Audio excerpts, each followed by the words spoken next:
इसे मैं फेंक देता हूँ बड़े भैया, आप जाइए। मुनीम जी, चौराम प्रसाद की बेटी की शादी के लिए जेवर देने के लिए कहा था, भिजवा दिया? जी हाँ मालिक। शहर में रहकर यही बदतमीजी और ओछी हरकतें सीखी आपने? अपने से बड़ों का लिहाज करना नहीं आता आपको? किससे कह रहे हो तुम? आपसे कह रहा हूँ। औरत पैदा हुई है तो औरत की तरह रहना सीखे। मीना! नकुल, तुम अंदर जाओ।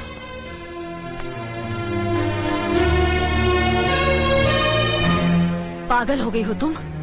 औरत होकर एक मर्द पर हाथ उठाते हो?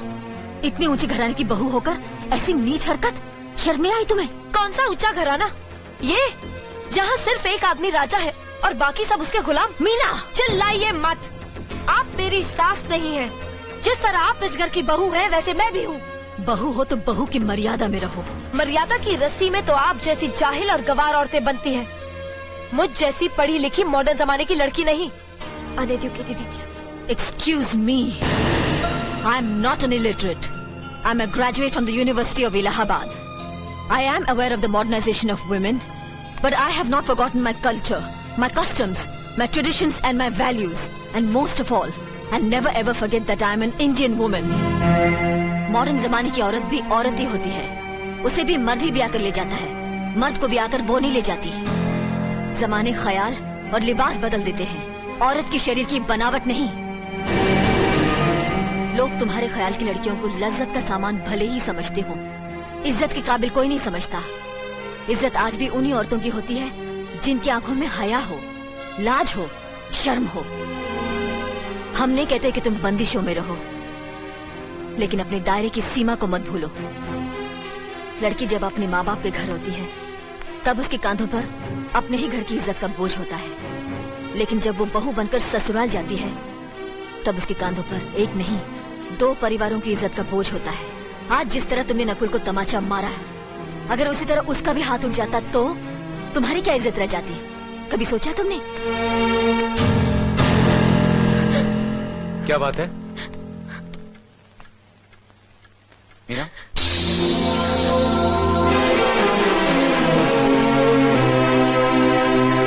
क्या हुआ भाभी?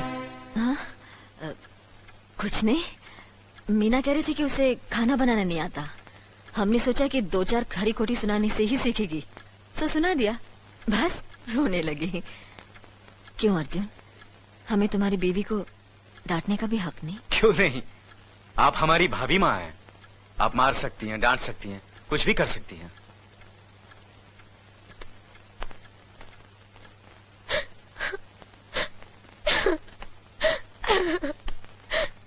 मैंने भूल की जो मैं लोगों के बीच आ गई। मेरी तो इस घर में कोई इज्जत ही नहीं है। जब देखो तो सब मेरी इंसल्ट करते रहते हैं। मैं कब से रो रही हूँ, तुम पूछ भी नहीं रहे हो कि मैं क्यों रो रही हूँ। बेकार हो रही है तो कौन पूछेगा? अच्छा, तो मैं तुम्हारे लिए और इस घर के लिए बेकार हो गई हूँ। अरे बेकार तो तुम हो गए अपने परिवार के बीच में रहकर। मैं कब से बोले जा रही हूँ और तुम हो के सुन ही नहीं रहे हो। इंसान की चीख सुनकर लोग शुभ अशुभ का विचार करते हैं, लेकिन जब मेंढकी को जुकाम होता है उसकी चीख की कोई परवाह नहीं करता। ये मत भूलो कि जब मेंढकी चिल्लाती है तो आंधी और तूफान आते हैं। आंधी और तूफान आएंगे तो उसका नतीजा तुम्हें ही भुगतना पड़ेगा। तो फिर ठीक है, अब मैं तुम्हारे साथ तब भी रहूंगी जब तुम मेरे साथ मेरे डैडी के घर रहोगे।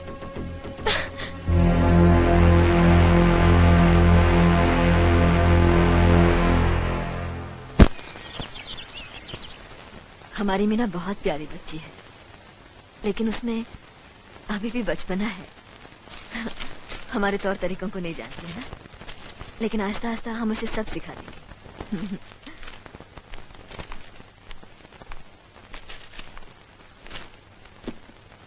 बड़े भैया, ये अपने घर जाना चाहती है। जाना भी चाहिए। 4-5 महीने हो गए, मायके की याद भी आती होगी इसे। और अर्जुन, तुम्हारे ससुर जी तुम्हें कई बार बुला चुके हैं, तुम भी कुछ दिनों के लिए हो आओ, तुम्हारा मन भी बहल जाएगा। अगर ये वापस लौटने के लिए जा रही होती तो मैं जरूर जाता, मगर ये तो हमेशा के लिए इस घर से जा रही है। कैसी बातें कर रहे हो? अगर तुम दोनों के ख्यालात एक दूसरे से नहीं मिलते तो इस मामले को घर की 4 दीवारी में बैठकर आपस में सुलझा लेना चाहिए। बहू शहर की पढ़ी लिखी लड़की है, उसे गांव के रीति रिवाज के बारे में क्या मालूम? ये तो तुम्हारा फर्ज बनता अर्जुन कि तुम उसे हमारे तौर तरीके सिखाओ। सिखाने से कोई फायदा नहीं बड़े भैया, ये खुद को इस माहौल में डालना ही नहीं चाहती, इसलिए भेज रहा हूं। अच्छा, तो तुमने फैसला भी कर डाला? बड़े भैया, बात यह है कि मैंने मीना को, तुम बहुत समझदार भी हो गए हो ना, तो फिर तुम्हें इतना तो समझ लेना चाहिए, अगर बहू अपने आप को बदल नहीं पा रही है तो तुम बहू के मुताबिक बदल जाओ। आखिर वो तुम्हारी पत्नी है, उसका साथ देना तुम्हारा धर्म है, तुम्हारे भरोसे ही तो उसने अपनी सारी जिंदगी सौंप दी तुम्हें। अर्जुन, मेरे दर्द पर तुम तड़प उठोगे, तुम्हें तकलीफ होगी तो मैं रो दूंगा, क्योंकि हम दोनों एक ही मां की संतान हैं, खून का रिश्ता है हमारा। मगर पत्नी का नाता उससे कहीं ज्यादा गहरा होता है, क्योंकि वो पराये घर से आकर अपनों से कहीं ज्यादा अपनी हो जाती है, परछाई बन जाती है हमारी। पति शरीर है तो पत्नी उसकी आत्मा है। पत्नी ही पति के जीवन को सही अर्थ देती है, उसे कामयाब बनाती। पत्नी के बगैर पति बेजान और बेमाने हो जाते। अगर आज तुम अपनी पत्नी को हमेशा के लिए उसके मायके छोड़ाओगे तो यह गांव, यह समाज क्या कहेगा हमारे बारे में? जरा सोचो अर्जुन, न्याय के सिंहासन पर बैठकर जो लोगों के अच्छे बुरे का फैसला करता है, अगर उसी के घर में नाइंसाफी होगी तो लोग हंसेंगे हम पर, किसी को मुंह दिखाने के काबिल नहीं रहेंगे हम। बड़े भैया, मुझसे भूल हो गई, मुझे माफ कर दीजिए। मुनीम जी। जी मालिक। जायदाद के दस्तावेज लाइए। जी अभी लाया।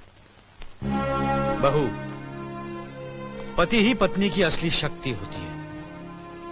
हमारे पुरखों ने कुल धर्म पत्नी के बारे में कहा है, जो पति के काम में उसकी मददगार हो, उसे अच्छी सलाह दे, जो दासी की तरह उसकी सेवा करे, मां की तरह उसे खिलाए पिलाए, लक्ष्मी का रूप हो और धरती की तरह उसमें सहन शक्ति हो, वही आदर्श पत्नी होती है। औरत की सोच मर्द का मुकद्दर बनाती है। वो जब बनाने पर आती है तो कुटिया को महल कर देती है, और जब बिगाड़ने पर उतरती है तो महल को मिट्टी का ढेर बना देती है। मालिक, ये जायदाद के दस्तावेज हैं। हमारी जमीन जायदाद कहां कहां है और कितनी है, उसका हिसाब किताब ना बाबूजी को मालूम था, ना हम तीनों भाइयों को मालूम है। बहू, तुम पढ़ी लिखी हो, आज से इसका हिसाब किताब तुम देखोगी। लक्ष्मी जी। अपनी चाबियों का गुच्छा और ये कागजात बहू को दे दो।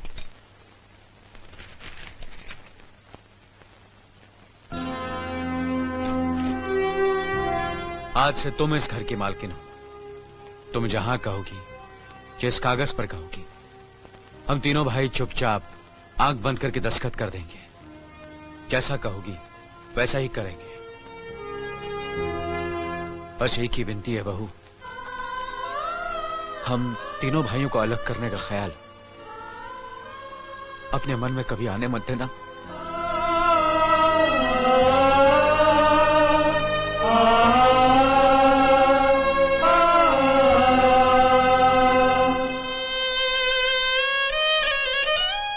बहुत अच्छा किया तुमने बहू, बहुत अच्छा किया। इनकी आंखों में आंसू देखने की हमने सपने में भी उम्मीद नहीं की थी, लेकिन तुमने हमें दिखा दिया। बहुत अच्छा किया तुमने, बहुत अच्छा किया।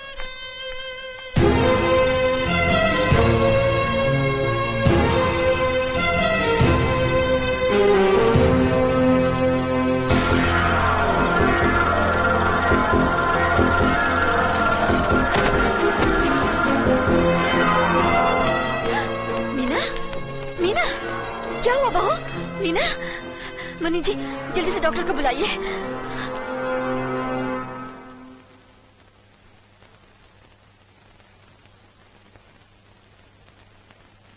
घबराने की कोई बात नहीं, ये माँ बनने वाली है।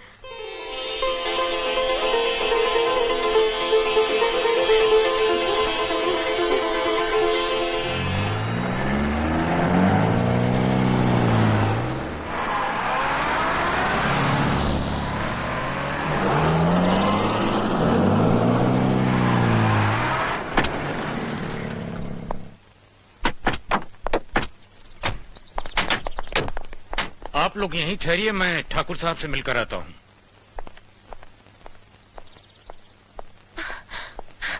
डैडी, डैडी, कैसी हो बेटी? What a pleasant surprise.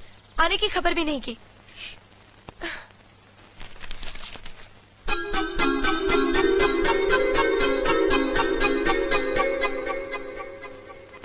Thakur साहब, पाए लागू। समधी जी, आप अचानक यहाँ कैसे?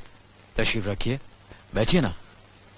आपके बराबर बैठने की मैंने कभी गुस्ताखी नहीं की, तो आज कैसे करूंगा? बहुत दिनों बाद हम लोग मिल रहे हैं। कहिए, आपका कारोबार कैसा चल रहा है? आपकी कृपा और आशीर्वाद से ठीक ही चल रहा है। दिल्ली में इंडस्ट्रीज मिनिस्टर के साथ कब की अपॉइंटमेंट ली है? कल सुबह 11 बजे सर। इनकम टैक्स केस का वकील ने कहा है कि 15 तारीख की हियरिंग में मामला क्लियर हो जाएगा। आज एक्सपोर्ट का माल जापान के लिए जहाज से रवाना हो जाएगा ना? जी हाँ सर। नमस्ते ठाकुर साहब। नमस्ते नमस्ते नमस्ते। अरे दीनानाथ जी, आप लोगों ने यहाँ आने की तकलीफ क्यों की? मैं आपकी संस्था के लिए गवर्नर साहब से बात कर चुका हूँ, आपका काम हो जाएगा। धन्यवाद, बहुत बहुत अरे गोपीनाथ जी, होम मिनिस्टर ने वादा किया कि आपके भाई का ट्रांसफर जल्दी ही हो जाएगा। Thank you sir. Daddy, good morning daddy. Good morning my child. आप कहीं जा रहे हैं क्या? हाँ बेटी, एक जरूरी काम से दिल्ली जा रहा हूँ। अपना ख्याल रखना। हाँ? ओके। Okay, bye. पास में ही फैक्ट्री के लिए जमीन देखने आया था, सोचा आपके दर्शन करता चलूं। अब इजाजत दीजिए। इतनी जल्दी कैसे जा सकते हैं आप? भोजन तो करते चाहिए। माफ कीजिए, आप तो जानते ही हैं, बाप बेटी के घर का खाना तो क्या, पानी भी नहीं पी सकता। शहर में रहकर भी अभी भी आप इन बातों को मानते हैं? शहर में रहूं या गांव में, मैं अपनी परंपरा और संस्कार कैसे भूल सकता हूं? आखिर मैंने इसी मिट्टी में जन्म लिया है। अच्छा, चलता हूं। अजी, कम से कम बेटी से मिलकर उसकी कुशलता तो पूछ लीजिए। ये क्या कह रहे हैं आप? मैं इतना ऊंचा नहीं हूं कि अपनी बेटी की कुशलता पूछकर आपका अपमान करूं। ठाकुर साहब, ये तो मेरी बेटी का सौभाग्य है कि वो इस मंदिर जैसे पवित्र घर में बहू बनकर आई, और फिर आपकी छत्र छाया में तो वो कुशल हो गई ही। राम राम। राम राम। बेटे, जिस तरह तुम मैके में चहकाती रही हो ना, वैसे ही अपनी ससुराल को भी महकाती रहना। जी।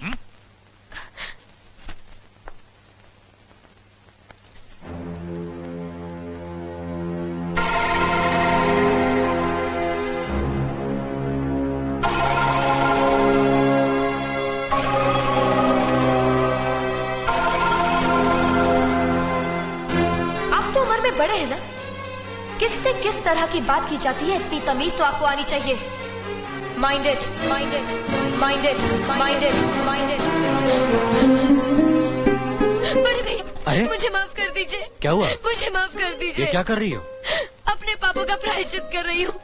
मैंने आप जैसे देवता का अपमान किया है, आपका दिल दुखा है, मुझे माफ कर दीजिए बड़े भैया, मुझे माफ कर दीजिए, मुझे माफ कर दीजिए, लक्ष्मी, मुझे माफ कर दीजिए बड़े भैया, बड़े भैया मुझे माफ कर दीजिए, मुझ पर तरस खाकर मुझे माफ कर दीजिए बड़े चलो भैया। उठो, तुम्हें ऐसे नहीं बैठना मुझे चाहिए, माफ इससे कर बच्चे पर दीजिए। असर पड़ेगा बेटे। मैं आपकी भी दोषी हूँ दीदी, आपने जेठानी की जगह माँ बनकर मेरी गलतियों को बर्दाश्त किया, और मैं अभागन आपकी बेटी न बन सकी। मुझे माफ कर दीजिए दीदी, मुझे माफ कर दीजिए। अब चुप भी हो जा। तो हमने कब तुम्हारी बात का बुरा माना? हाँ, पगली, रोते नहीं, रोते नहीं।